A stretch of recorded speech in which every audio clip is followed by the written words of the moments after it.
బట్టతలతో బాధపడుతున్నారా? ఆధునితనమైన పద్ధతిలో hair transplantation చేయబడును. Face clinic Hyderabad.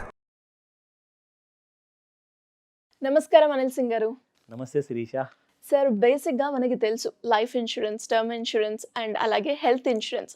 వీటికి తెలిసినా కూడా కోవిడ్ తర్వాత వీటి మీద అవేర్‌నెస్ అనేది చాలా పెరిగింది.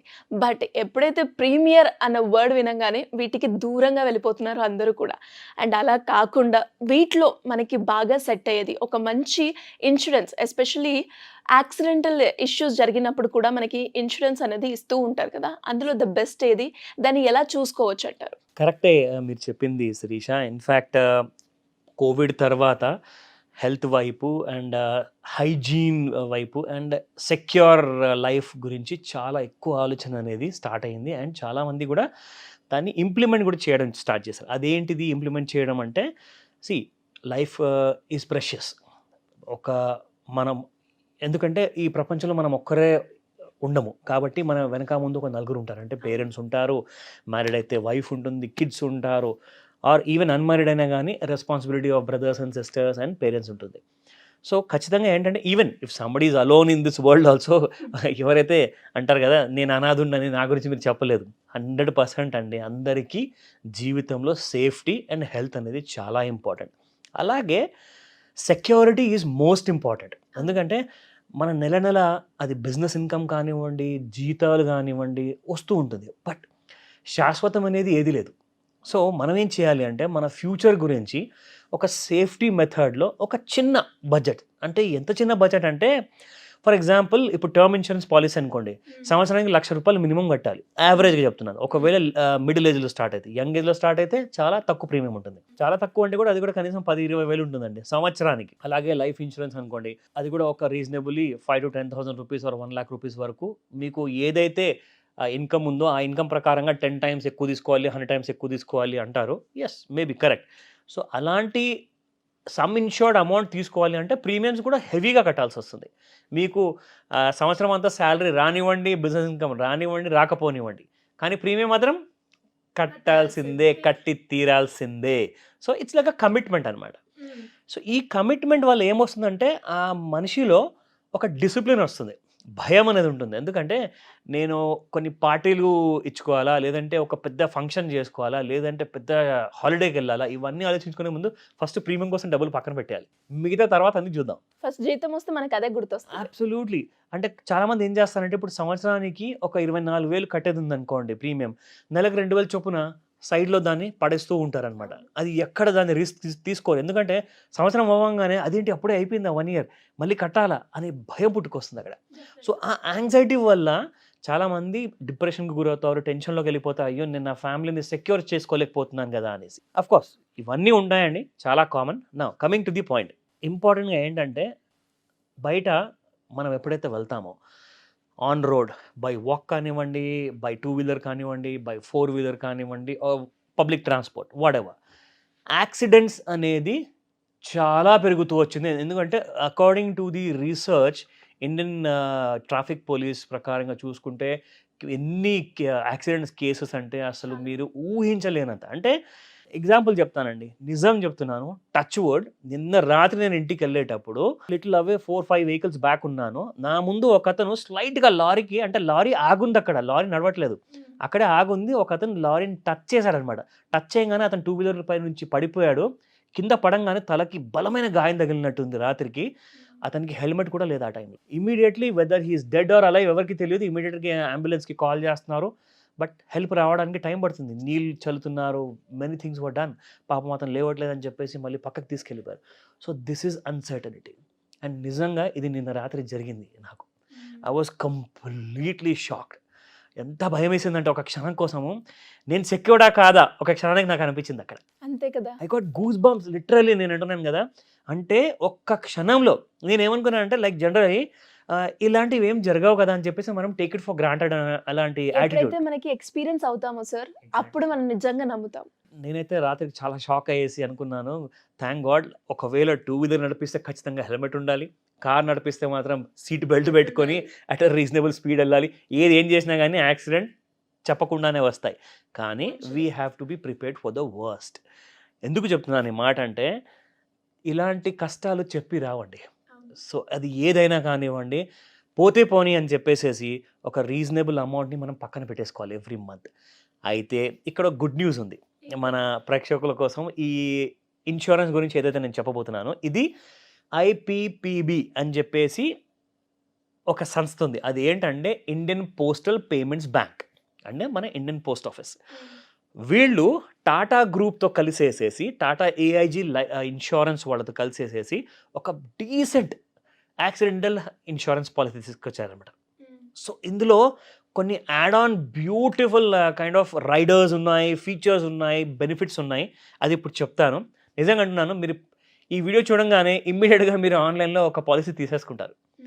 ఎందుకు చెప్తున్నానంటే ఈ పాలసీకి ప్రీమియం సంవత్సరానికి ఒకసారి మీకు 10 లక్షల వరకు మీకు సమ్ ఇన్షూర్డ్ వస్తుంది. సమ్ ఇన్షూర్డ్ ఏ పరిస్థితుల్లో వస్తుందో అది కూడా నేను చెప్తా. ఓకే. అండ్ దీని ప్రీమియం అంటారా, జస్ట్ 399 రూపీస్ ఓన్లీ. చాలా తక్కువ. అసలు నథింగ్ అండి.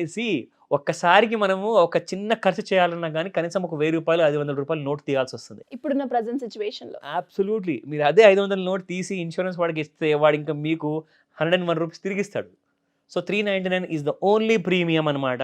మీరు ఎందుకంటే మీ ఫ్యామిలీ కానివ్వండి, మీ శ్రేయభిలాషులు కానివ్వండి, మ్యారీడ్ ఆర్ అన్మ్యారీడ్ అవన్నీ పక్కన పెడితే మీరు ఫస్ట్ ఆఫ్ ఆల్ మీ గురించి మీరు సెక్యూర్డ్గా ఫీల్ అవ్వడానికి, ఆ కాన్ఫిడెన్స్తో మీరు డ్రైవ్ చేయాలి, బయట సేఫ్టీగా ఉండాలి అనుకుంటే ఆ మైండ్లో టెన్షన్ ఉండకూడదు. నేను ఒకవేళ ఇన్సూరెన్స్ తీసుకోనప్పుడు నాకు ఏదైనా జరిగితే ఆ డబ్బులు ఎవరు ఖర్చు పెడతారు హాస్పిటల్లో? ఎవరి దగ్గర ఇమ్మీడియట్గా క్రెడిట్ కార్డ్ వస్తుంది? ఎంతోమందిని నేను చూసానండి, నిజంగా చెప్తున్నాను. నేను ఎవరిని బ్లేమ్ చేయదలుచుకోలేదు, బట్ ఫ్యాక్ట్ ఏంటంటే చాలామంది డబ్బులు తీయరు.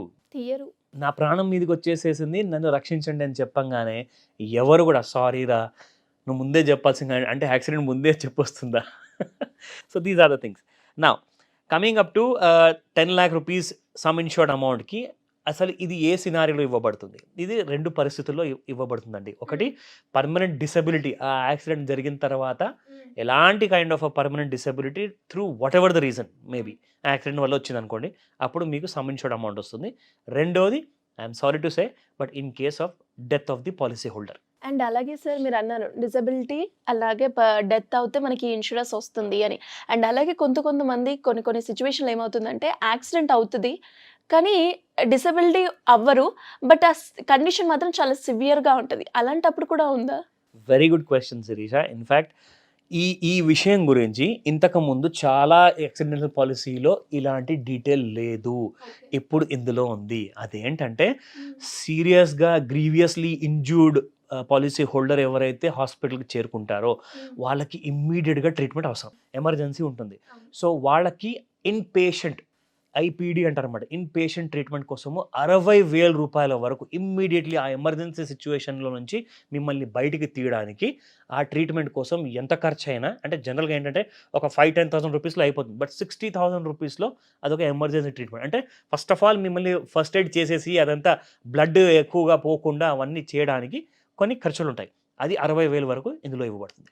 అండ్ ఇన్ కేస్ ఒకవేళ మరీ గ్రీవియస్ ఇంజురీస్ కాకుండా నార్మల్ ఇంజురీస్ జరిగాయి అంటే దానికి అవుట్ పేషెంట్ కోసము ఇన్ కేస్ నార్మల్ ఇంజురీస్ ఉంటే దానికి 30,000 రూపీస్ ఇస్తారు. సో ఈ 2 ఫీచర్స్, ఎక్స్క్లూజివ్ ఫీచర్స్ ఇప్పుడు ఏంటంటే మార్కెట్లో like who has come out అనేది ఎగ్జాక్ట్లీ నాట్ కన్ఫర్మ్డ్ అనమాట. But yes, Indian postal payments bank వాళ్ళతో పాటు టాటా ఏఐజీ ఇద్దరు కలిసి ఈ పాలసీని ఎక్స్క్లూసివ్గా మన భారతీయుల కోసం అందరి కోసం తీశారు. It's a very good news అండి. In fact 399 like just it's a gift అనుకోండి. ఇక ఎవరికైనా ఇచ్చారనుకోండి, తీసేసుకోండి ఫస్ట్ ఆఫ్ ఆల్, అంటే మీ ఫ్యామిలీ రక్షణ కోసం. సో ఇక్కడ ఇంపార్టెంట్ విషయం ఏంటంటే ఇప్పుడు మ్యారీడ్ ఉన్నారండి, వాళ్ళకి పిల్లలు ఉన్నారు, అండ్ లైక్ ఫాదర్కి ఆర్ మదర్కి ఎవరైతే బయట రోడ్ యాక్సిడెంట్ అయిందో వాళ్ళు పాలసీ హోల్డర్ అనుకోండి, వాళ్ళకి ఏదైనా జరిగిందనుకోండి యాక్సిడెంట్ వల్ల, సో వాళ్ళ పిల్లలకి ఇమ్మీడియట్గా ఇప్పుడు వీళ్ళైతే బెడ్ రిడన్, అంటే ఒక నెల వరకో 2 నెలల వరకో వాళ్ళు కోలుకునేంత వరకు బెడ్లో ఉండాలి. సో వాళ్ళ పిల్లలకి ఎలాంటి కైండ్ ఆఫ్ సినారియోలో వాళ్ళకి ఎడ్యుకేషన్ ఇవ్వాలి, ఎందుకంటే ఆ ఎడ్యుకేషన్ కోసము ఈ పాలసీలో 1 lakh రూపీస్ సపరేట్గా అమౌంట్ ఇవ్వబడుతుంది అనమాట. సార్ నాకు తెలిసి ఇది ఈ పాలసీలోనే ఇది ఒక్క దాంట్లోనే ఉంది అనుకుంటాను, రైట్? ఎక్స్క్లూసివ్ ఫీచర్ అని చెప్పొచ్చు మనం. And now coming to the per day hospital ఖర్చులు ఉంటాయండి. ఇప్పుడు ఒక 2 రోజుల కోసమో 10 రోజుల కోసమో మీరు అడ్మిట్ అయ్యారు ఎవరైనా పాలసీ హోల్డర్ అనుకోండి, ఆ పాలసీ హోల్డర్కి పర్ డే ₹1000 చొప్పున 10 days వరకు ఇవ్వబడుతుంది అనమాట. సో అది నార్మల్ ఖర్చుల కోసం స్మాల్ ఉంటాయండి. సో అలాంటి మిస్లేనియస్ ఖర్చుల కోసము per day ₹1000 for 10 days. In case ఏదైనా ట్రాన్స్పోర్టేషన్ అంటే ఫర్ ఎగ్జాంపుల్ మీరు ఇంటి నుంచి లేదంటే ఆ రోడ్డు పైన యాక్సిడెంట్ అయింది, అక్కడ నుంచి హాస్పిటల్కి వెళ్ళాలి, దానికోసం మీరు అంబులెన్స్ బుక్ చేయాలి, దానికోసం ఒక ₹5000 ఇవ్వబడుతుంది. అంటే హాస్పిటల్ చేరుకునేందుకు అక్కడ నుంచి మళ్ళీ you can be taken care at the hospital. So కాబట్టి ₹5000 అంబులెన్స్ ఛార్జెస్. అండ్ చాలా మందికి కూడా డౌట్ ఉంటుంది సార్, ఏంటి అంటే ఇవి ఫ్యూచర్స్ చెప్పినా కూడా మనకి ఇంకా చాలా ఉన్నాయి, ఇదే ఎందుకు తీసుకోవాలి అని. అబ్సల్యూట్లీ. నేనైతే చెప్తానండి, ఫస్ట్ ఆఫ్ ఆల్ ఇక్కడ ఒక్క కంపెనీ కాదు, ఇక్కడ సెంట్రల్ గవర్నమెంట్ ఆఫ్ ఇండియా నుంచి పోస్టల్ డిపార్ట్మెంట్ నుంచి కూడా మీకు ఒక ఇన్సూరెన్స్ ఉంది. ఎందుకంటే చాలా థర్డ్ పార్టీ ఇన్సూరెన్స్ కానివ్వండి, డైరెక్ట్లీ ప్రైవేట్ కంపెనీస్ కానివ్వండి, వాళ్ళందరూ దొంగలని నేను చెప్పట్లా. What I'm trying to say is, ఇక్కడ మీకు ఒక ప్రైవేట్ సంస్థ, టాటా గ్రూప్ సంస్థ, అంటే అందరికంటే మంచి పేరున్న సంస్థ. మిగతా వాళ్ళు కూడా ఉన్నారు, no doubt, but Tata group is like always a favourite అనమాట. So Tata group with Indian postal department నుంచి కలిసేసి చేస్తుందంటే ఇక్కడ కేంద్ర ప్రభుత్వం, దాంతోపాటు Tata group one of the best in the country అండి. ఇంకేం కావాలి చెప్పండి? What else do you want? చాలామంది ఉన్నారు, చాలా ప్రామిసులు ఇస్తున్నారు, అదంతా పక్కన పెడదాం. ఫస్ట్ ఇక్కడ government of India, Tata group, ఇంకా వేరేది ఏ అష్యూరెన్స్ అవసరం లేదండి. Just go for it, that's it.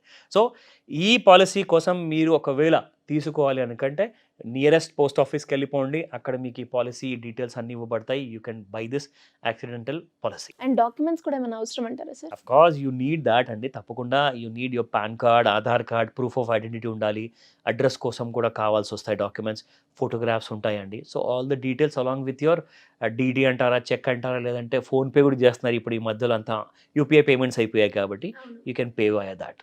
Nice information sir, thank you so much. Most welcome Siri. Suman టీవీలో మీ పర్సనల్ అండ్ బిజినెస్ ప్రమోషన్స్ కోసం కింది నెంబర్కి కాంటాక్ట్ చేయండి.